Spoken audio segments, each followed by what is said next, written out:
네, 지난해 출생아 수가 역대 최대로 줄고 사망자는 가장 크게 증가하면서 2년 연속 인구가 감소했습니다. 여성 한 명이 평생 낳을 것으로 예상되는 합계 출산율은 지난해 0.81명으로 떨어졌는데 올해는 0.7명대까지 추락할 것으로 전망되고 있습니다. 보도에 오인석 기자입니다. 지난해 태어난 출생아 수는 26만 500명으로 1년 전보다 11,800명이 줄었습니다. 출생아는 2017년 30만 명대로 떨어진 뒤 3년 만에 20만 명대로 진입했고 갈수록 감소하고 있습니다. 주 출산 연령대인 30대 여성 인구가 지난해 9만 명 가까이 줄고 혼인도 2만 1,000건이나 감소한 것이 주요 원인입니다.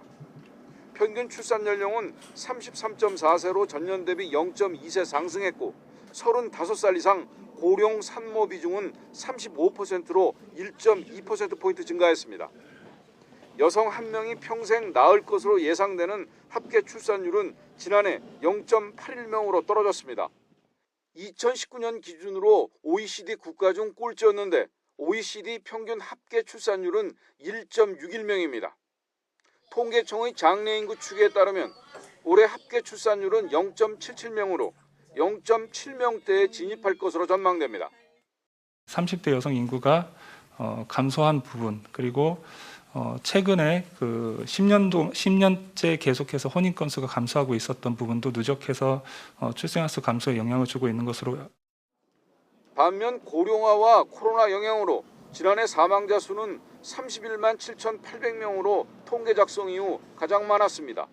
사망자는 60대 이상 고령층에서 주로 증가했는데 남녀 모두 80대에서 사망자가 가장 많았습니다.